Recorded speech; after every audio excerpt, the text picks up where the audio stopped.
Good morning and welcome to the latest episode of the Shaw Local Bears Insider Podcast. I am Shaw Local Bears Insider beat reporter Michael Dwojak here with the Northwest Herald's Joe Aguilar as we're joining you guys on Monday morning after a tough 19-16 loss by the Chicago Bears to end the regular season.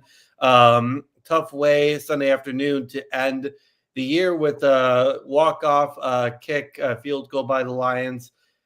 Bears end the regular season with an 11-6 record. They still get the number 2 seed after the Commanders were able to beat the Eagles. So that sets up a number 2 versus number 7 matchup between the Bears and the Packers in the wild card round of the playoffs. That will get started next weekend on Saturday. But Joe, focusing on that Week 18 regular season finale, it just felt like such a disheartening loss, but at the same time, it was a game that we've seen a million times this year. The Bears offense is slow to start the game. There's a comeback. The comeback just didn't work this time. And the Bears kind of see what it kind of looks like from the other side of things when you aren't able to, get the comeback going there in the final minutes. Yeah, again, if you look and say, what do we learn about the Bears in Week 18? Nothing, really. I mean, it's like you said, Michael, it's what we've seen all year. I was just disappointed. And maybe it's, I rarely have been disappointed with Ben Johnson this year. We all agree. We've agreed since early in the season, if not preseason, they got the coach right. But that was an uninspired effort yesterday. And where do you start? Defense can't get off the field. Offense gets on the field, and the offense was not good for more than 3 quarters, basically almost the entire 3 quarters.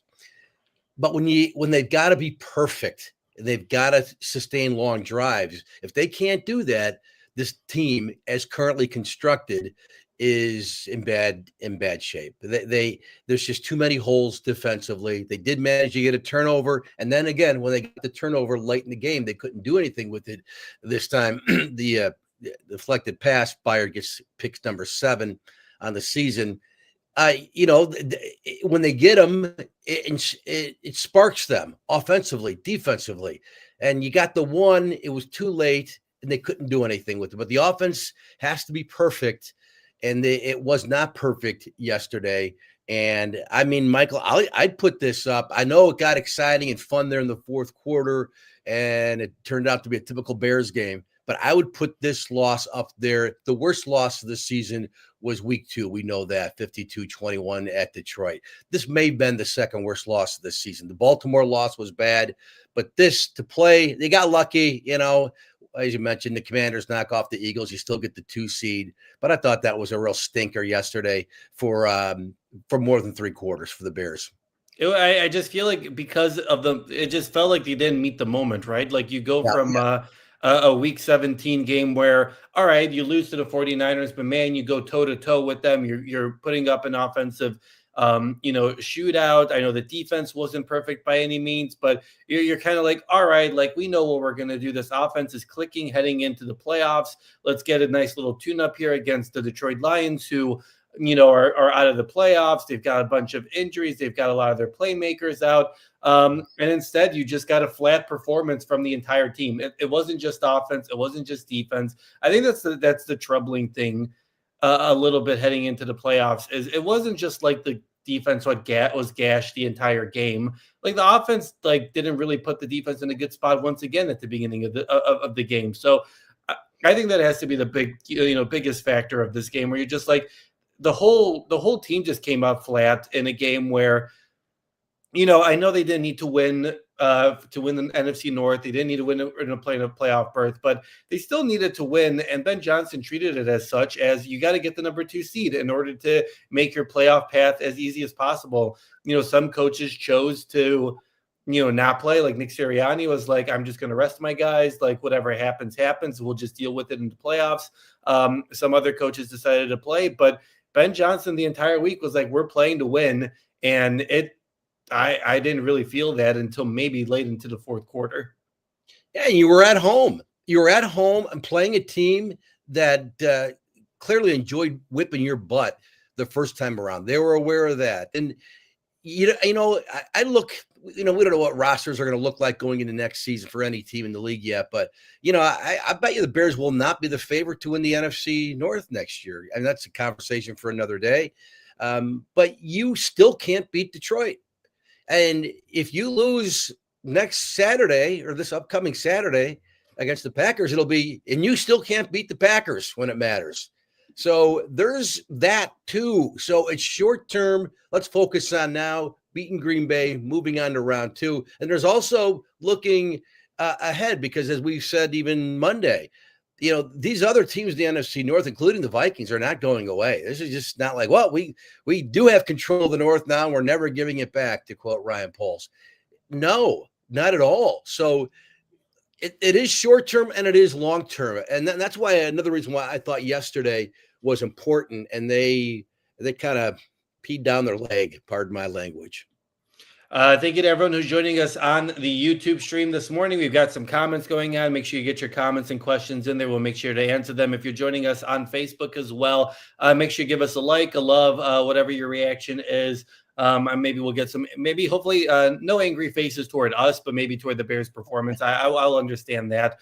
We can also see your questions and comments in there as well. So if you're on Facebook and you want to hit us up with a question or a comment, make sure you hit us up there. And if you're joining us on the podcast, thank you so much. Make sure you subscribe there. And if you want to check out our live streams, we usually talk on Friday and Monday mornings before and after games.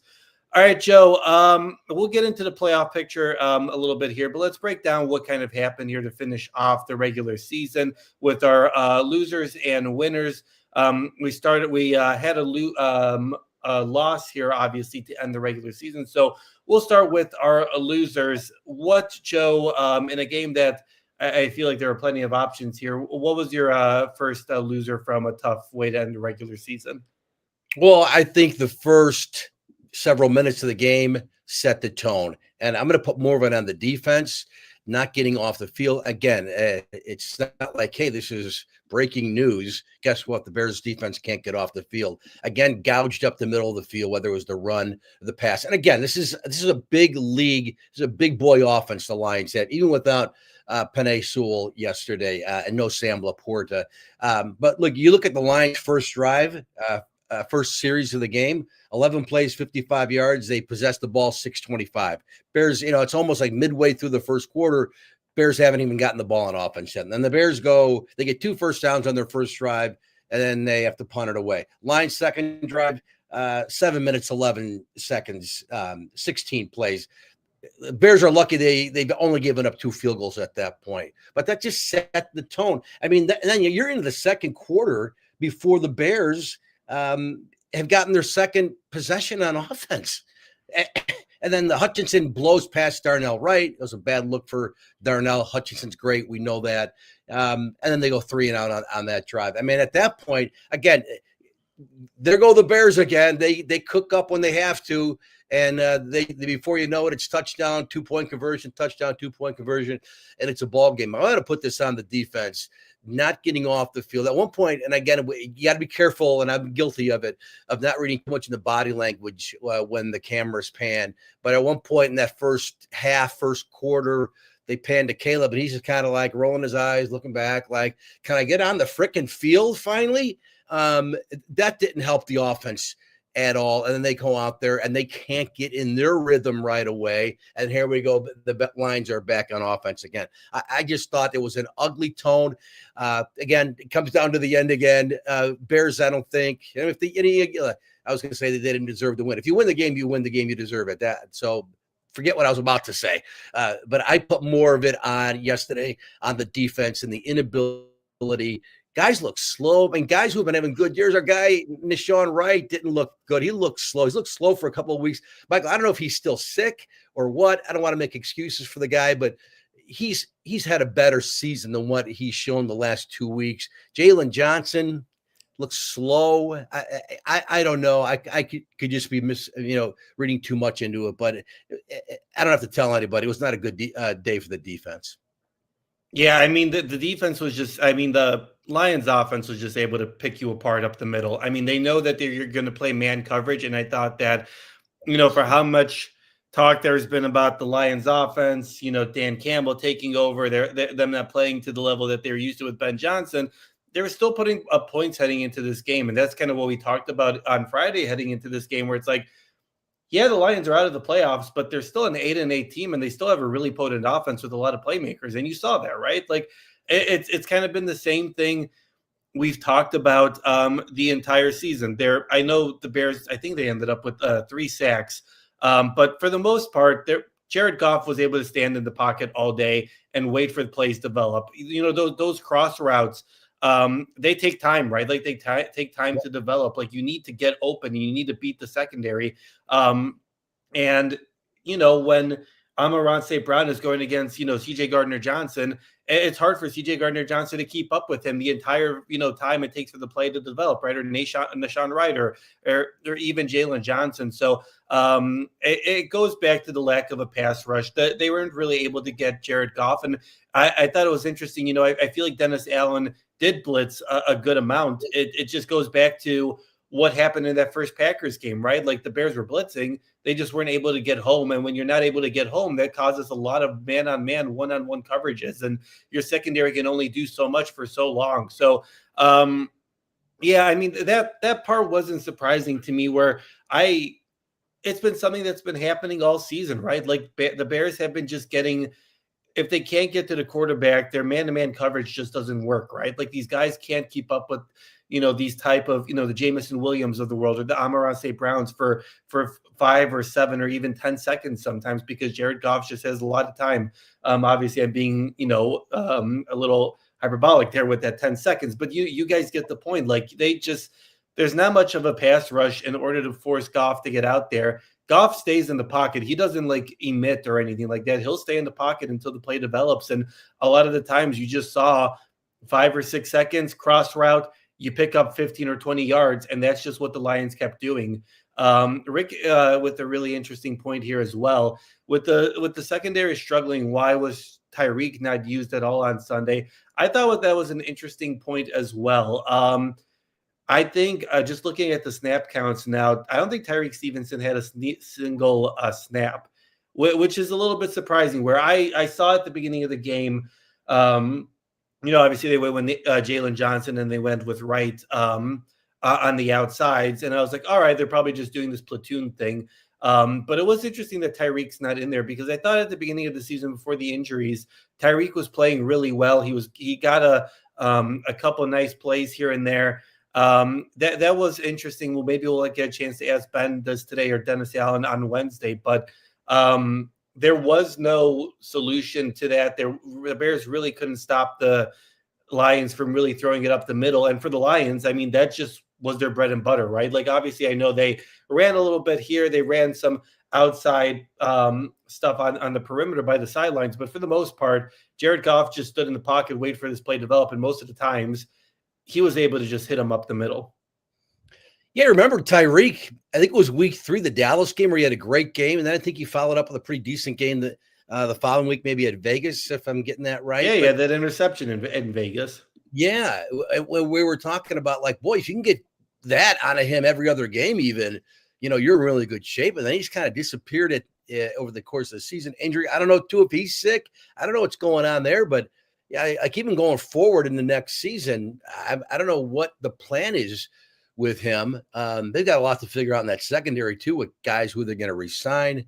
But it was just a real disappointing effort. And again, it's what we've seen all year. I really maintain the number one goal in the offseason. It'd be nice to find a defensive end. Maybe they'll make a trade for all the hotshot guys who might be available. But you got to get a stud guy inside at one of the tackle positions.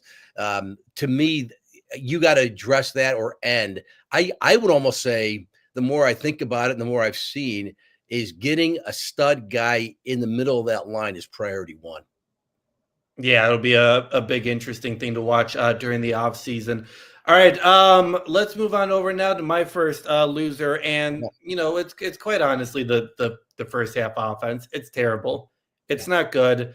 You can give the defense a hard time, obviously, for not getting off the field for and that kind of stuff, and we'll touch on that a little bit later. But the first half offense, it just the Bears' first possessions were they punted. They got the ball down the field on the first drive, and then they had to punt from the Detroit 44. Then they went 3-and-out. Then they turned the ball over on downs when Caleb couldn't hit Colston Loveland on that fourth down play to end near the end of the first half. But it's been a trend that the Bears have had over the past 3 games. The Bears have scored 21 first half points over the past 3 games against the Packers, 49ers, and the Lions. And that all came against the 49ers last week. And Chicago has averaged 116 total yards of offense in the first half, 19.7 plays in the first half. We can give obviously the Bears defense a hard time for not getting off the field earlier, but at the same time, this Bears offense is not sustaining drives at all, and it's something we've talked about the entire season. It's something we talked about in training camp. Like we talked about these slow starts in the preseason. Why does it take this team such a while to get into a groove? And you're like, all right, we'll figure it out in the regular season. And then you go through the regular season. It's like you got to come back against Vegas, you got to come back against the Commanders, you got to come back against the Vikings, you got to come back against the Packers. Like every single time they did these miraculous comebacks, it's because they didn't do anything for the first half of the game. And it's we were talking to the players and coaches after yesterday's latest outing, and everyone is just saying, well, we'll look at the tape and we'll go from there. Where it's kind of like, I don't know if you're going to find what you need in the tape at this point. Like I don't know if Ben has talked about now wanting to do easy plays to, get the offense in a groove or anything like that, or to get Caleb in the groove. He wants them to execute the game plan. So listen, this stuff isn't going to work against the Packers the third time. It's not going to work against the Rams or the Eagles or the 49ers or the Seahawks. Like you can't build yourself into these holes every single time. So it's a troubling trend that we've seen for the entire season. The Bears have a lot of the time somehow gone out of that trend, but I don't know how much that can last longer here in the playoffs, Joe. Yeah, I mean, big picture too, if you look at the entire season, regular season, the offense was pretty good. I think I saw last night they were like maybe fourth in the league in offense. I don't know if that was points or yards.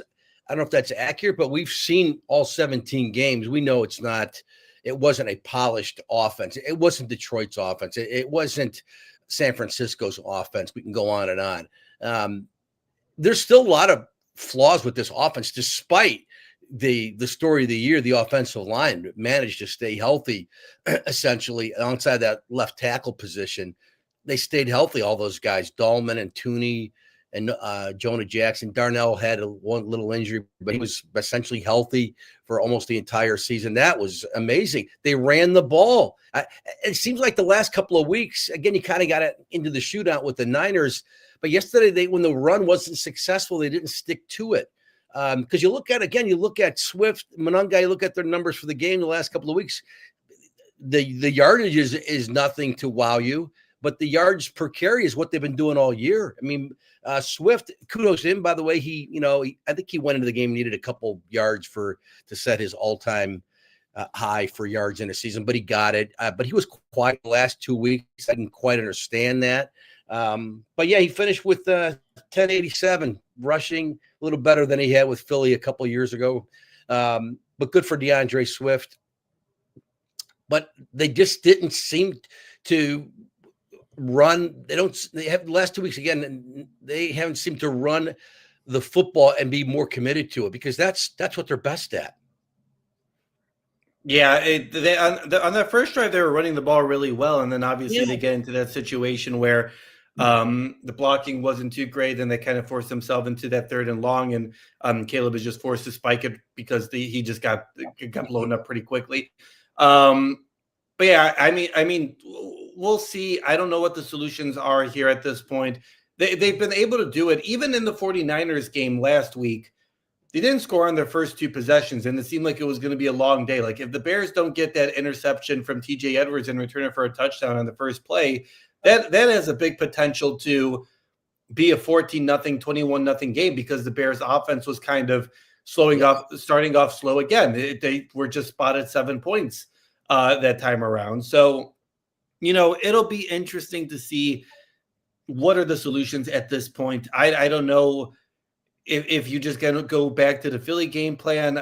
We can there's still a lot of that we can talk about here moving forward, but the slow starts are just what are things that are just going to undermine what this team is potentially able to do here in the playoffs. And it's something that Ben Johnson and everyone was pretty clear that they need to get solved as quick as possible. All right, Joe, let's go on to your second loser from yesterday's loss. Well, kind of piggybacking off what you're saying about the offense. Where was Luther Burden for the first half? No targets in the first half. And I had to keep watching, like, is he on the field? Is he hurt? Where is he? Coming off that career best game against San Francisco, he was like a forgotten man. This is a banged up Detroit secondary. And that's basically their JV out there in the secondary. And I thought that was going to be an area where the Bears offense could exploit. And not to go to Luther Burden, he finally got the ball early third on a handoff. And then you saw him spin away from a tackle in the backfield, and then he gains 10 yards. And then he did catch, I think he ended up with 2 or 3 catches. But man, he's been the buzz. He's the dude, right? And where was he? Not to get him involved more early? I don't get it. So I don't want to call him a loser because he's not a loser. There's losers for not getting him involved more, and maybe that's Caleb, maybe that's Ben. I don't know, but get the ball in the hands of the guys who make plays and break tackles and get yards after catch or yards after initial contact. I'm not telling you anything you don't know, but I didn't understand the absence of him from the game plan yesterday, especially when you were down at that point, and 13-0 finally it got to. Yeah, I kind of agree with. I feel like the whole game plan was kind of interesting. And Ben said after the game that he was disappointed because it wasn't like I'm not quoting him right now, but he essentially said like it wasn't like he was running the most elaborate play call yesterday against the Lions. He said he wasn't holding plays back or anything like that, but he did kind of make it a point to say like, listen guys, we're not running this crazy offense that where you need to know all these different shifts and motions and whatever. Like he did, for lack of a better way of saying, run kind of a vanilla offense. And that's kind of how it felt to me, at least for the first 3 quarters. It felt pretty simple. It felt pretty like run the ball here, quick routes over here. It wasn't like something that we've seen over the past few weeks. And Ben said that he wasn't trying to hold back or anything for the playoffs. Like he wasn't doing it on purpose, but I thought it was interesting. Maybe we'll get more from Ben today, just kind of the reasoning why he kind of felt the need to run more of a vanilla offense as opposed to what he usually does. But even the vanilla offense, I mean, that just didn't work against the Detroit, that Detroit secondary. It didn't work against the Detroit defense, and they just handled it well. Like I feel like Detroit knew what Ben was going to do in the basic package, and that kind of led to that slow start. And kind of, whether that is, not targeting Luther Burden. I think DJ was like targeted once, maybe on a screen pass. But other than that, the offense just kind of seemed to be go to Colston Loveland and run the ball. And that Detroit kind of picked up on that pretty quickly. Yeah. All right. My second loser is going to be something that we, haven't really talked about a lot this season, but I thought that was probably the offensive line's one of, if not the worst performances of the season. For a unit that has completely been transformed, for a unit that has been playing great this entire year, I didn't feel like that line did much to really help this Bears offense on Sunday. Obviously Ozzie Trapillo was not playing at left tackle. Theo Benedett went in there. Ozzie was dealing with that quad and knee injury, but I feel like there just wasn't.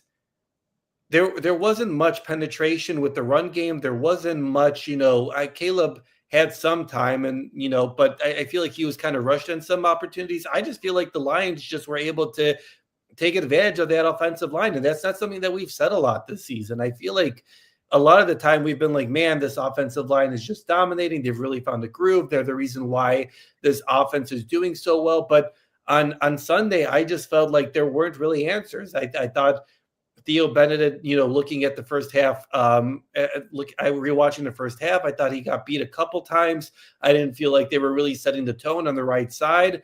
After that first drive, when it came to the run, I just feel like this offense, for how great it was, or this offensive line for how great it was this whole season, that was, maybe outside of the Minnesota game and the Detroit game when you're still trying to figure things out at the beginning of the season, that to me felt like a really big step back. And maybe they seem to be doing well even when they didn't know who was going to be their left tackle at the beginning of the year. Later on, like Ozzie didn't really take over until halfway through the year. So it was a little bit surprising to me that offensive line just couldn't really set the tone on Sunday against that Lions pass rush.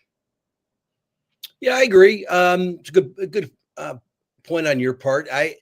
The big holes weren't there early, man. And even really going back to the Niners game, we haven't seen the long run, unless I'm missing one that I can't think of offhand. We have not seen the big holes where, Swift or Monungai, breaks one for 20, 25 yards. We haven't seen that. It seemed like Caleb was hurried more often than not. And then Darnell Wright getting really whipped by, granted, a player who's better than him right now at his respective position than you are in Aiden Hutchinson. But that was a bad look. Caleb took his eyes off the ball the one time.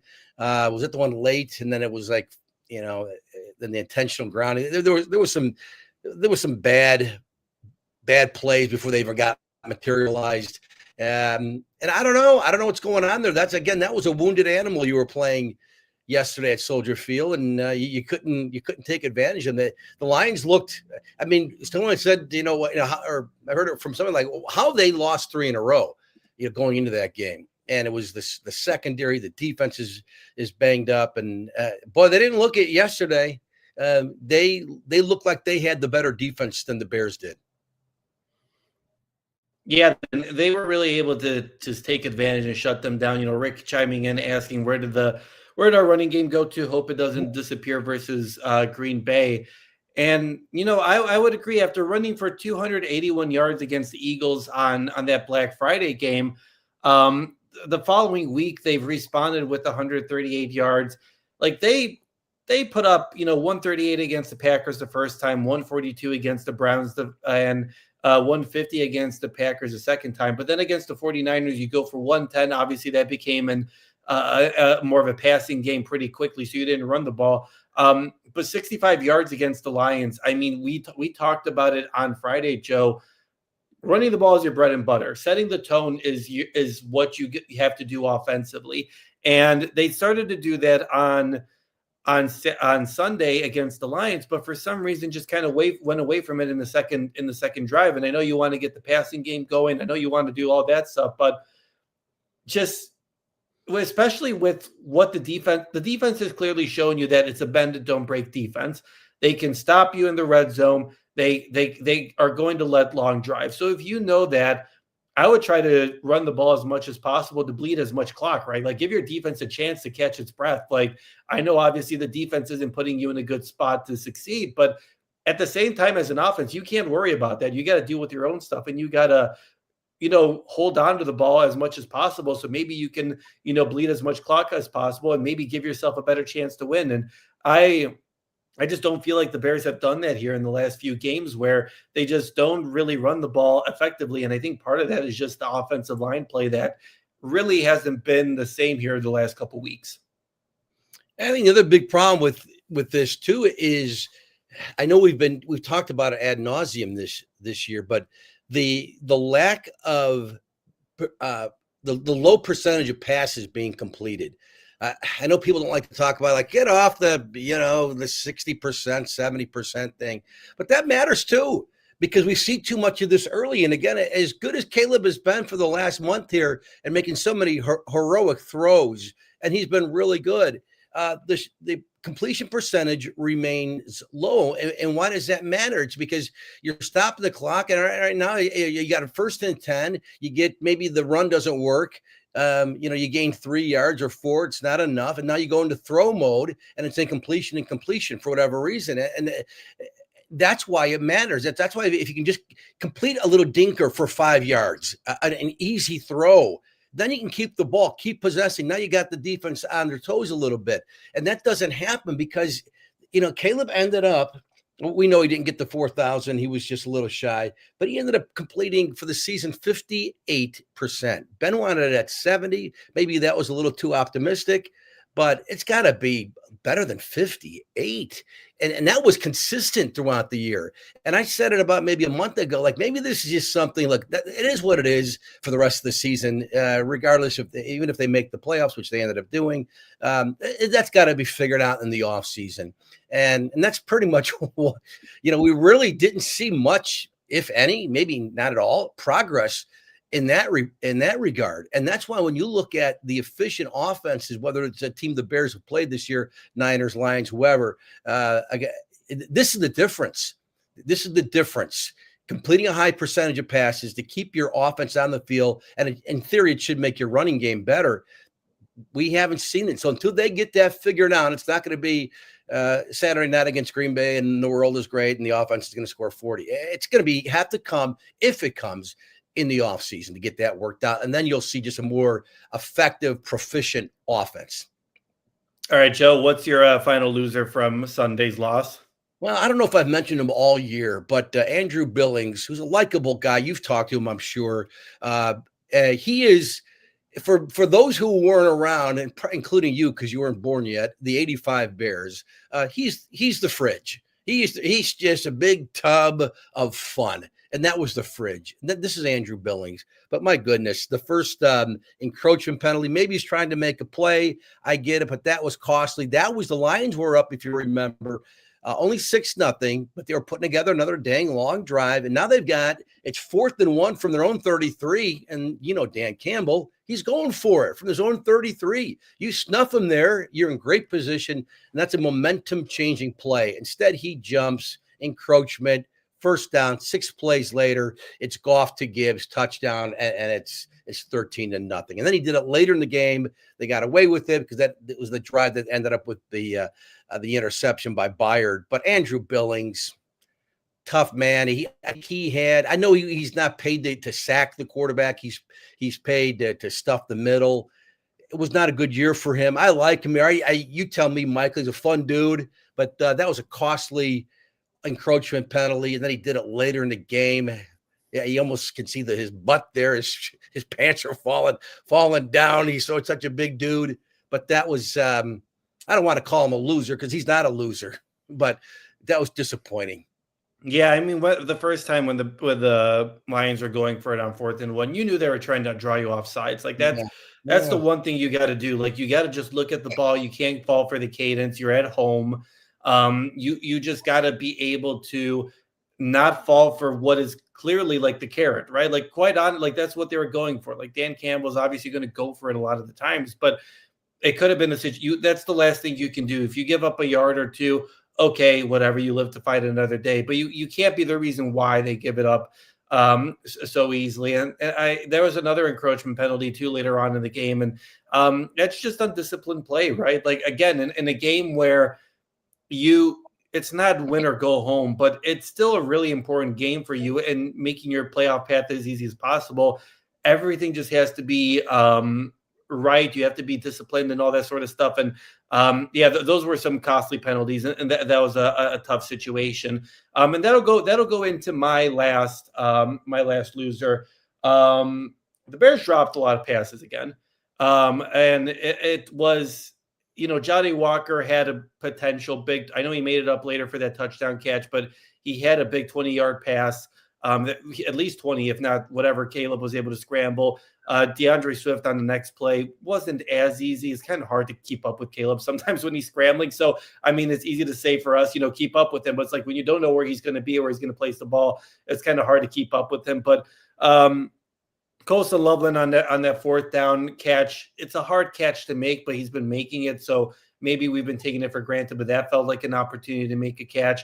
There were some other opportunities as well where the Bears receivers were just not helping Caleb and not helping it wasn't helping keeping the drive moving, right? Like that's what we're talking about. You aren't completing your short passes, but at the same time, when your wide receivers aren't, detail oriented and making those catches, that plays a big factor in that completion rate as well. So I thought that was a factor as well. It wasn't the reason why you won or lost by any means. But again, when you're dropping passes, when you aren't making sure you're catching the ball in those key situations, especially when you're open, I mean, that just is a killer. And that's a way into how you fall into those big holes heading into halftime. Yeah, Michael, and I don't know if this has been discussed at all, maybe off the record with either players or coaches or you guys, the media, you dang media guys. Sometimes you hear receivers will say about a quarterback, he throws a real catchable ball, real easy ball to catch. I'm like, well, and I think I know what that means. It's almost like sometimes you watch Jordan Love throw, or you see Jalen Hurts or Brock Purdy, and it's like guys are just catching a pillow. It's like a real soft, easy ball. So I don't know if Caleb can throw. He's got the best fastball outside of Josh Allen, or maybe as good as Josh Allen, as good as any quarterback in the league when it comes to throwing a BB. I mean, on target BB. Some of those catches just look like they're hard to make. I'm not an NFL receiver. Again, if you threw me a Nerf ball from 5 feet away, I'd probably drop it. But it just seems like everything is a BB. And I don't know if it's just because if he's not leading the receiver, if the receiver is too late into his break, and now it's got to be almost a contested catch. But I don't know. I wonder if that's the case sometimes with him. Maybe that's why the percentage, the completion percentage is low. I could be wrong. Have you ever heard any of that conversation at all? What do you think of that? No, I mean, I haven't heard anything like that. I think, Caleb does throw a fastball, and I think there are sometimes obviously that, he could do a better job of leading guys. Like on that Jade Walker drop, sure, he could have done a better job of leading him. But again, these are NFL wide receivers. Like they just need to catch the ball. Like I understand that things could be perfect and, the quarterback can do his receivers a favor sometimes, but when you're scrambling, it's kind of hard. When you're scrambling, you're just trying to get the ball out, right? Like you're trying to escape pressure and you're trying to get away from it and you're just trying to get the ball out as quickly as possible. So, yeah, I agree. Like sometimes, I think Caleb likes to throw the fastball. I think maybe sometimes you could be like, all right, let's maybe get a little more finesse in there. Let's make it a little bit easier. But at the same time, like these are NFL wide receivers. They need to make those type of catches. So I get where you're coming from, but I've never heard anyone say anything. I think most of the time, if anyone says anything, it's just like, I just need to make the catch and we need to be detail oriented. Well, that's good to hear. That's good to hear that you're not hearing that, because sometimes I just wonder, because again, I see too many of the soft throws. We're like, wow, why can't the Bears just do that? Whether it's on Caleb or the receivers, I don't know. But even Loveland, who's so sure-handed last 2 weeks here, he's had some drops, and that's uncharacteristic of him. But glad to hear that has not been talked, even like with whispering among guys about, man, the guy doesn't really throw a catch of ball. Yeah, like the Brett Favre, they'd say how Favre would like dislocate guys' fingers in practice all the time because, he threw the ball so hard. So I'm glad you're not hearing any of that.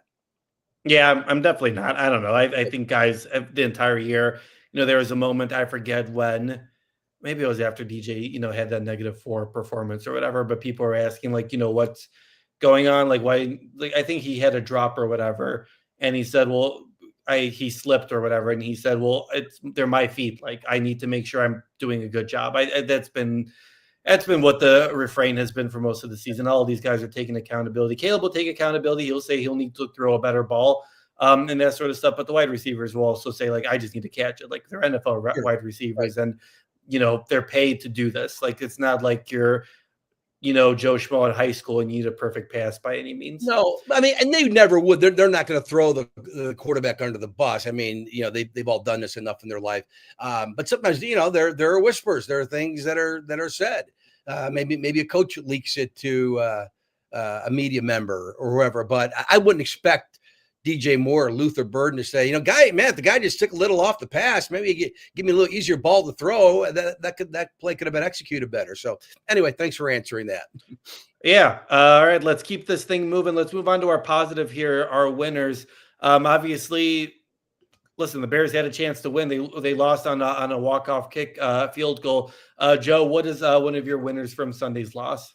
Well, there weren't many. There just weren't many. But the one guy who clearly had a good game was Loveland.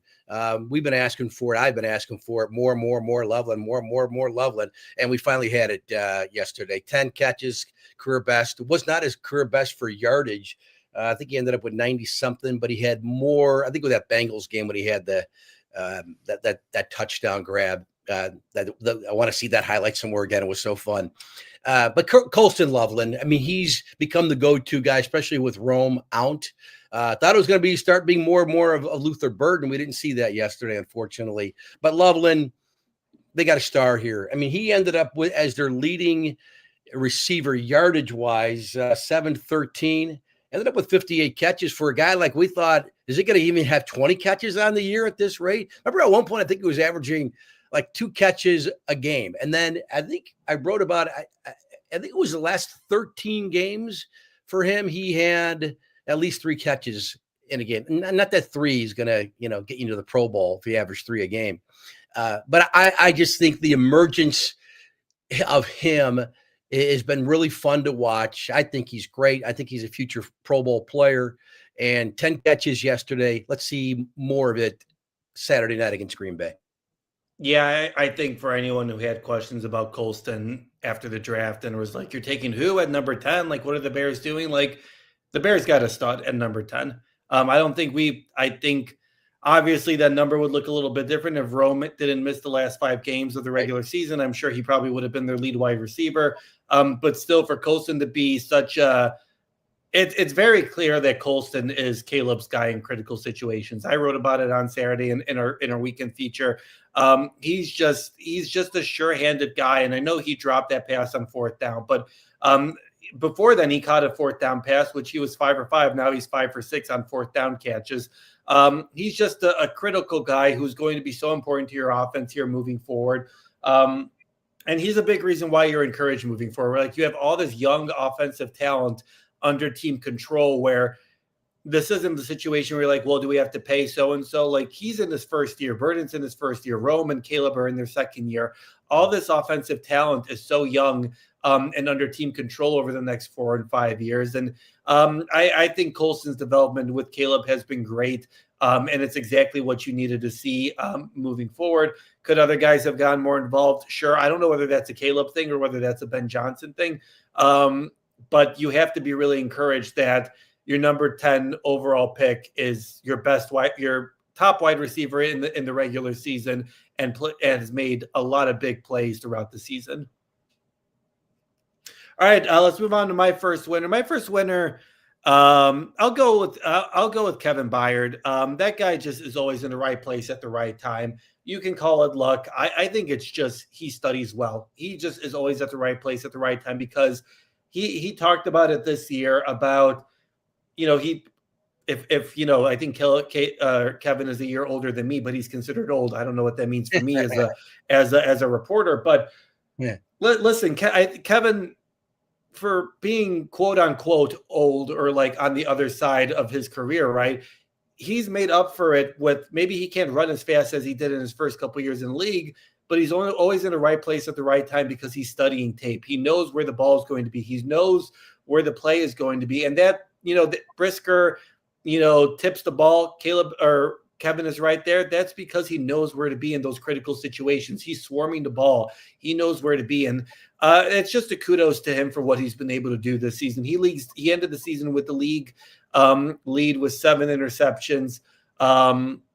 He played a major role in the Bears ending the season with the most takeaways this year. And Kevin, for a contract year, I think he's done a great job in proving that he still plays a major role and can play a major role in this defense. So I thought it was very encouraging to see that Kevin was able to have such a big influence. And again, the Bears defense created the turnover for the Bears to win at the end of the game. Bears offense just didn't move down the field instead. Yeah, I'm glad you brought up Byard. It really was a great season. 7 interceptions to lead the league, as you said. And, he's going to get paid again because he's a free agent, correct, in the offseason. Even at his age, he's going to get a multi-year deal, you certainly would think. Even if they bring him back and he doesn't have 7 interceptions next season, I just think what he can bring to your team. You've heard him speak, I'm sure, as a reporter, as a fan even. He's very articulate. He's a guy who owns it. I love listening to him talk football. I think he's a real cool dude. I hope even if it's just 2 years here in Chicago and done, that he's a guy you'll remember down the road, Kevin Byard, especially the season he's had. By the way, one more stat. The Bears ended the league with end of the season with 23 interceptions. Did you know? I did not know until I saw this last night, Michael. You know how many interceptions the Jets had this year? Zero interceptions for a team. I don't know if that's happened before in 17 games, no less. That's staggering. So when you think we talked about the Bears with the interceptions all season. Are they luck? Are they, being in the right place, right time, skill, knowing where, like the Byard, knowing where to be, fooling the quarterback, luring the quarterback. 23 interceptions as a unit. The Jets had 0.0. That stat, there have been a lot of great stats this year around the league, including Myles Garrett getting the sack record yesterday. That one blew me away. Yeah, it was a crazy stat, and obviously shows you that it's not, interceptions don't just happen. You don't look into them very clearly. Like, obviously, I think the Jets are maybe a little bit on the other end of the spectrum, but that's kind of crazy. But these takeaways, I know we talk about it. You can't live or die by them, but they matter. You can't just overlook the statistic. A team that does create takeaways, I don't think you just devalue what that means. I think that has a very big value. But so big kudos to Kevin for obviously being able to do it. He leads the Jets, if he would be on the Jets, obviously. But it was a really impressive way for Kevin to end a really good year. All right, Joe, who was your second winner from yesterday's loss? Wow, do I have to pick one? I really don't know if we have one, other than we really haven't talked much about Caleb in particular in this podcast. But Caleb, he didn't get the you got to give him a shout out. He did set the Bears single season record for yardage. He fell 58 yards shy of becoming the first quarterback in Bears history to throw for 4,000, but he did get the single season team record. That matters. He again showed off what he can do when he gets locked in, engineering those 2 drives that ended up in touchdowns. Too bad they couldn't do anything with the ball when they had it with 2 minutes and change left on the clock, deep in their own territory, and they go 4 and out. That was a shame. But he even made I don't know if it was the most impressive throw he made, but maybe one of them was the incompletion where he was running backwards at a pretty high rate, and he threw downfield, looked like he was just going to throw it out of bounds, and he had Loveland open, and he missed him by if Loveland was 7 foot or if that throw was 6 inches lower, it would have been on the highlights all morning, that completion. You know what I'm talking about, second half. That throw, again, we talk about so many throws he can make that no one else can make. That was one that had no business even being near a completion, and it was pretty darn close. That would have been a big play too, with them chasing I think they were chasing the lead. But Caleb, what he ended up, Michael, with 220 or something, like 222 passing, completion percentage, 212 was it? 212. I think 200 came in the fourth quarter. I mean, it was bad at halftime. He had I don't know, what do you have at halftime? I had it written down somewhere. It wasn't a lot. Bottom line, we saw the game, but he turned it up again. He showed what he can do. And for all the scrutiny he's received this year from me, I won't include you in this, me, national media, other local media, he had a pretty good year. What is it? 28, 27 touchdowns, 7 interceptions. That's almost a 4-to-1 ratio. You will take that all the time. That'll get you. That's what Hall of Fame quarterbacks do. That's what Aaron Rodgers, who's the best ever at that, do. That's really good. Didn't turn the ball over once yesterday, granted, on the interception into the end zone. That was unfortunate. But on the whole, we wanted to see progress from him. Do we have the quarterback? And even yesterday, where he was like, didn't do anything for about 3 quarters, he still could put up numbers like that. And that's kind of what he's been this year, where it's like, I don't know about this guy. I don't know about this guy. And it's like, sign him to a long-term contract because this is the guy. But all in all, regardless of what happens Saturday night at Soldier Field against the Packers, he's taken the next step.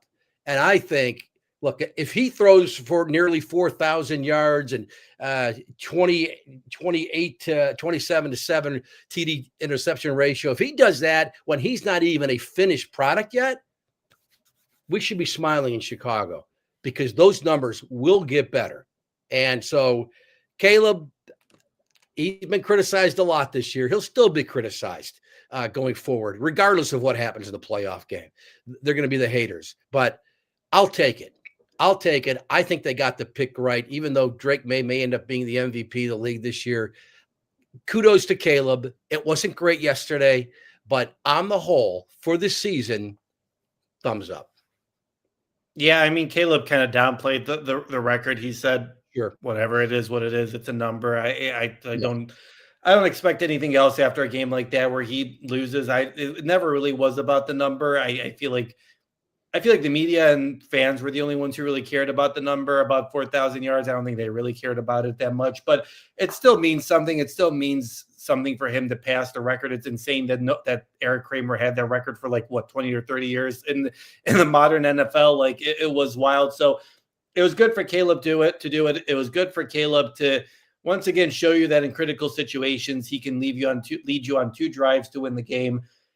You just need to see it earlier in the game. You need to see the type of instinct earlier in the game to start the game. And I think that's really the only thing that's kind of holding him back from having a Drake May type of season, right? Like that's really it. Like if he can just get that going in the first 2 quarters, not even at that rate. Like obviously I know when you're coming back, you're playing a different type of offense. You're playing more hurry up and that sort of stuff. You're playing more tempo.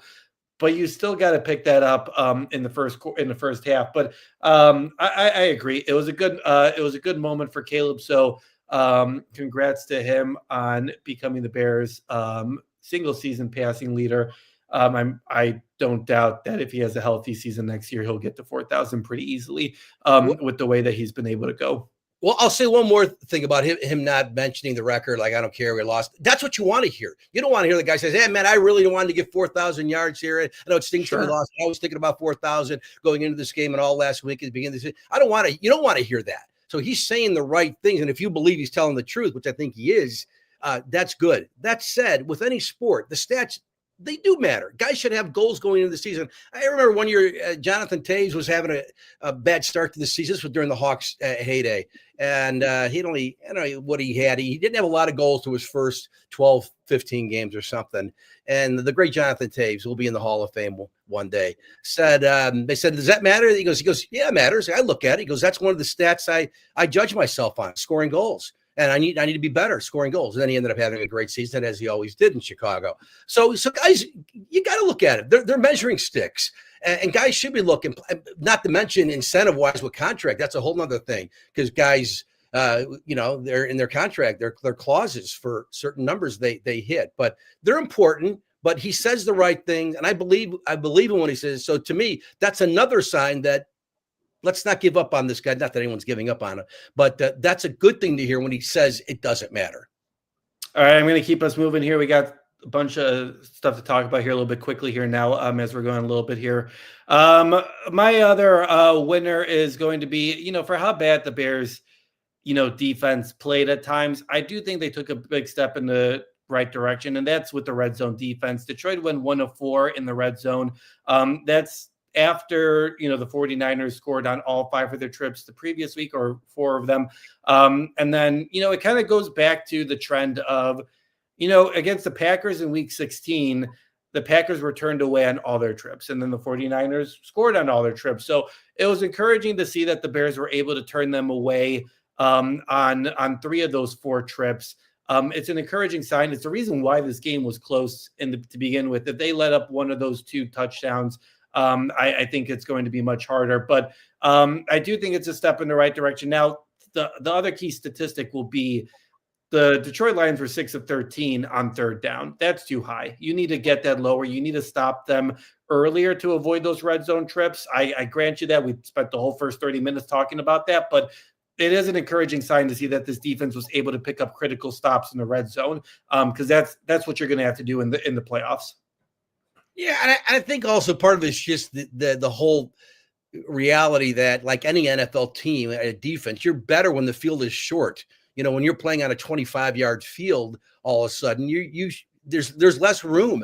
And where the Bears been vulnerable, it's over those crossing patterns, down, sideline plays, downfield. That's where they really get burned at. So when you shorten the field now to 25 yards or 30 yards, they should be better, as should every team in the league. But to the Bears' credit, they did force some incompletions, and they came up with some key stops. But yeah, I'll certainly count that as a positive. We've seen that not only yesterday from them, but in the past too, where they've been pretty good in the red zone and at least limiting teams to a field goal. All right, Joe, quickly, you got one more winner? Do I? Well, I guess the Bears are winner because the Commanders are the winner because they did the Bears a favor. So they got a break there, because that does matter. You're playing. We'll talk more about it later in the week, but you're playing a wounded Packers team. I would think Jordan Love, who was the number 2 quarterback yesterday, would be ready to go. But that's still a team with no Micah Parsons, and they're pretty banged up. So, but the Bears should send send the Commanders Lou Malnati's pizza or something for helping them out a little there to secure the number 2 seed, despite not playing, as we talked about this last hour here. Not a good football game yesterday. Yeah, the Bears didn't take care of their own business. They got help from the Commanders. So obviously it's nice for a charm season. It's nice that they were able to get the number 2 seed because of now it's something that they were able to do. So yeah, that's a winner. And I'll end things with my last winner. We hit on him a little bit earlier. DeAndre Swift having a career best. I forget what the number is now, but he needed 3 yards to pass it. He got it on this second run. Not only for him just setting the career best, but for him to, we've talked about it this whole season, for how much everyone wanted him out of town. Trade him out, trade for a running back, sign a running back, draft a running back. You can't do anything with DeAndre Swift. Well, DeAndre Swift showed you that he's a still very viable and really reliable running back. I know he only finished with 60 yards or 40 yards on Sunday, 40 yards.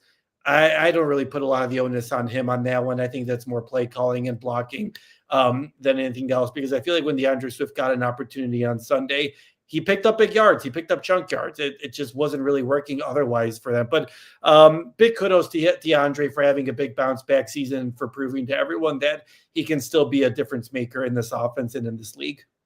Yes, I've said it all year. I think maybe he was their MVP on offense this year.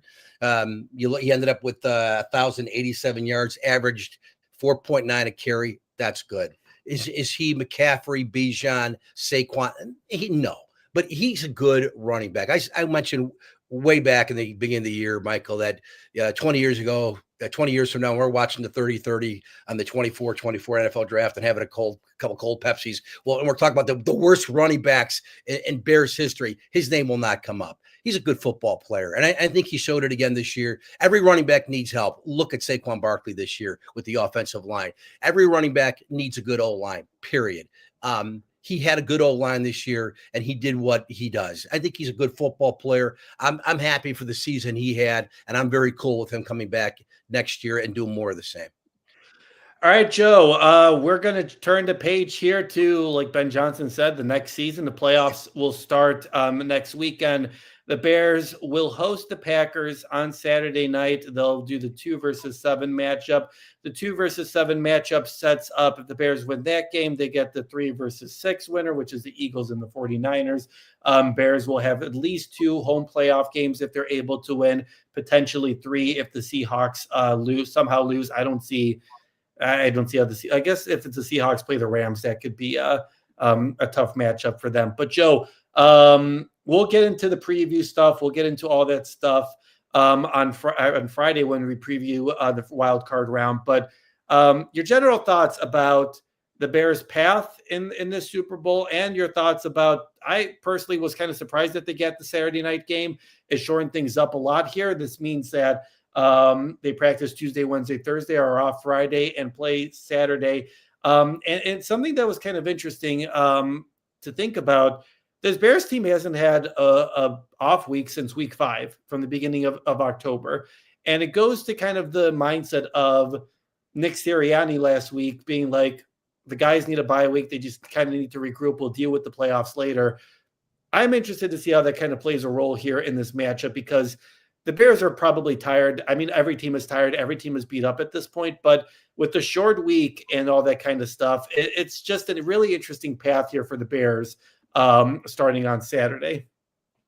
Yeah, injuries are always part of the storyline. We talk about them every time we preview a game right at the top. Question is, will they have Rome Odunze back? Looks like they might. You know more than me. Just basically like maybe he could have played if they needed that game yesterday more so than it was. Maybe he would have played. But if you get him back, and is there a shot, Michael, of Kyler Gordon playing? Because Gardner Johnson got hurt in that game yesterday. It'd be a shame if he couldn't play. So maybe if Kyler, I don't know how good he'd be. That's maybe we talk more about that on Friday, but that would be a plus. But the fact that you're at home against the Packers and they're wounded, looking at the rest of those teams, I don't know, other than maybe playing the Panthers at home, they got in at 8-9. That NFC South was not good this year, as we know. But otherwise, I mean, the Seahawks deserve the top seed. They're the best team in the NFC. But you want to play the Rams or the Niners or the Eagles in round 1? I wouldn't if I'm the Bears. So the Packers, although it's, and again, you got to handle the Packers stress. And we'll handle it each individually in different ways Saturday night, playing the Packers. But I just will say this. If you go out losing to the Packers, losing 3 in a row, losing to the Packers for the second time this year after losing to the Lions twice in a year, it's not going to leave a good taste in your mouth. Maybe that's a good thing. Instead of thinking, hey, we're that close, boy, one play, we could have been playing with the Super Bowl. Maybe you start to think, there's a lot to address here. There's a lot to address. We can't keep winning we're not going to win next year again on scoring on the final play and getting 2 takeaways every game. Again, we can talk about that later. It's another time. But this is the best scenario, assuming you couldn't play the Panthers.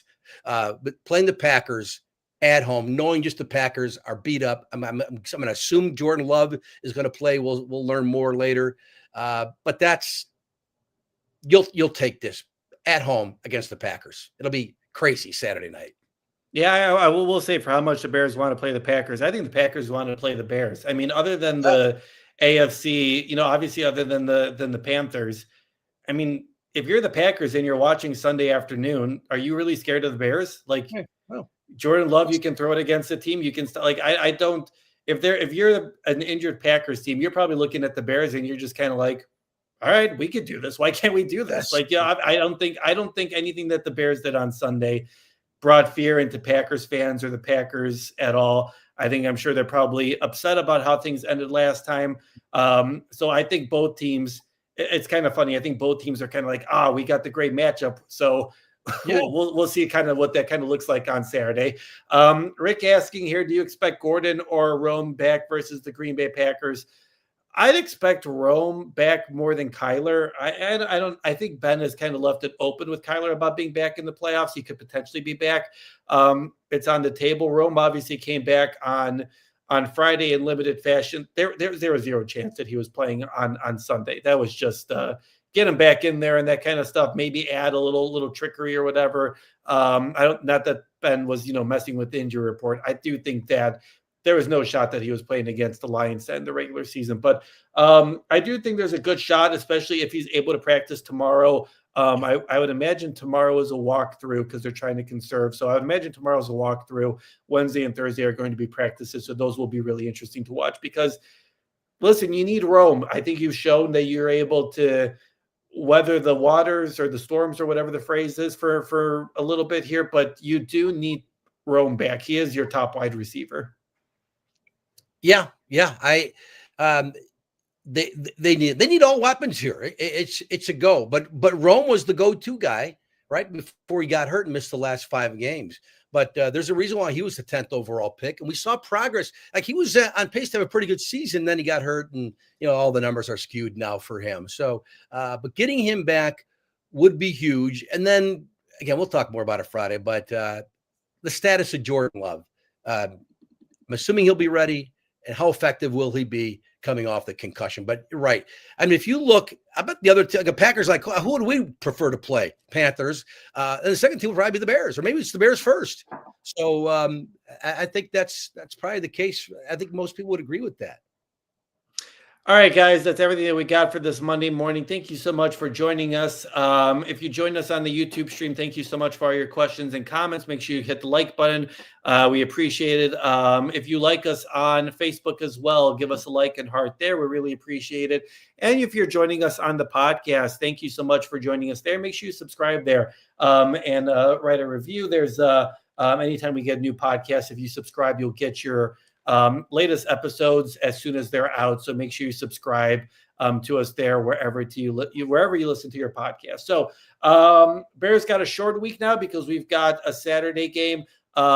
Make sure you're keeping up with me throughout the week. I'll have all your latest updates from Hellas and from Green Bay as we get you ready for this wild card matchup on Saturday night.